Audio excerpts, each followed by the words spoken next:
মৃত ব্যক্তির জন্য দোয়া কিভাবে করা যায়? আমাদের সিস্টেম না সুন্নত সিস্টেম স্যার? আমাদের সিস্টেমে হলে ভালো হয়, আমরা মাঝে মাঝে কিছু পাবো। আপনারা সবাই যে বছরে একবারও আমাদের দিয়ে দোয়া করান, আমরা তো কিছু তো পাবো। বাংলাদেশের মানুষ অভদ্র না, হুজুরদের দিয়ে কোনো কাম করালে পয়সা দেয়, কম দিক বেশি দিক, ঠিক না? তবে মজা হলো, আপনাদের এই উপলক্ষে বলি, ফেনী গেছিলাম, প্রশ্ন করেছে হুজুর জানাজার নামাজ পড়ে হুজুরের টাকা নেই, এটা জায়েজ আছে কিনা? বললাম জায়েজ নেই মানে? এই সিস্টেমটা তো সবচেয়ে ভালো। আপনারা ছেলে মেয়েদেরকে নামাজ শেখাবেন না, জানাজাও শেখাবেন না, আমরা আসি তো। আপনি মরে গেলে আমি জানাজা পড়ে দেব, আপনি পয়সা দেবেন। আপনারা ছেলে মেয়েদের কোরআন শেখাবেন না, আমরা আসি তো। আপনি মরে যাবেন, আমরা কোরআন পড়ে দেবো, পয়সা দেবেন। আপনি মরে যাবেন, প্রয়োজনে কবরের পাশে আমরা 40 দিন পর্যন্ত আপনার পাহারা দেবো, নো চিন্তা, শুধু টাকা। অ্যাড আছে ইন্টারনেটে, $5 তাহাজ্জুদ, $15 জুমা, $20 5 ওয়াক্ত নামাজ সহ জুমা, $100 রমজান। আপনি দেবেন, তারা আপনারটা করে দেবে, ঠিক আছে না? দুর্ভাগ্য। আসলে আপনারা যেহেতু অন্যায় করেন, সেহেতু মানে আপনারা সুযোগ দেন, তা আমরা আপনাদের ঠগাই। কথা হলো, মৃত ব্যক্তির জন্য দোয়া করবে কে? দোয়া করবে কে? সন্তানরা করবে। কি বলে করবে?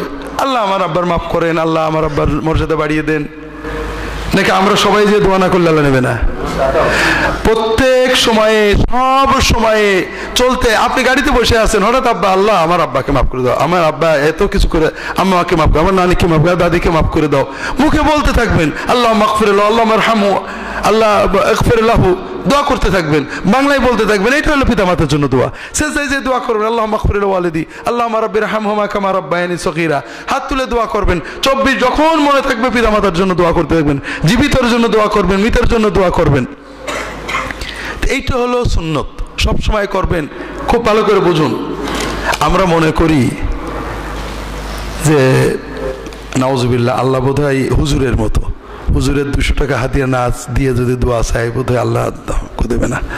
আমি আগে 2000 টাকা খরচ করে হুজুরদের খাওয়াবো, এরপরে আল্লাহর কাছে বলবো, তখন আল্লাহ নেবে। বিষয়টা এরকম না।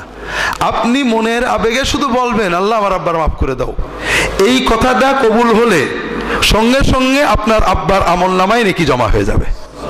এবং আপনি যে আব্বার জন্য দোয়া করলেন, এর জন্য আপনার আমলনামায় পিতামাতার খেদমতের বড় সওয়াব জমা হয়ে যাবে, যতবার বলবেন আপনি।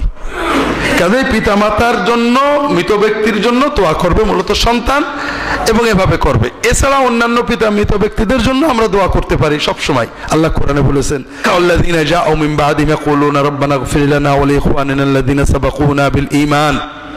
আল্লাহ আমাদের মাফ করে দাও, আমাদের আগে যারা চলে গিয়েছেন ঈমান নিয়ে মাফ করে দাও। আমরা দোয়া করব। তবে ভাইরা, এক্ষেত্রেও দুটো সিস্টেম আছে, সুন্নত সিস্টেম, আমাদের সিস্টেম। আমাদের সিস্টেম কি?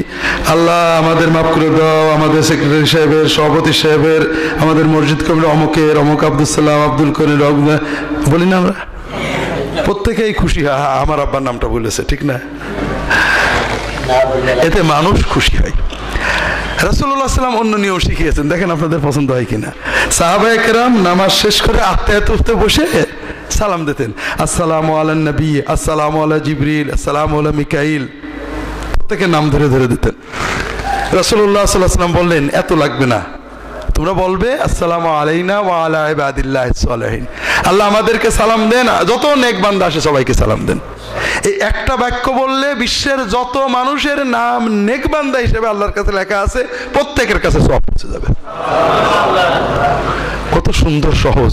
আল্লাহ আমাদের মাফ করো, আমাদের পূর্বপুরুষ যারা ঈমান আমল নিয়ে সবাইকে মাফ করে দাও।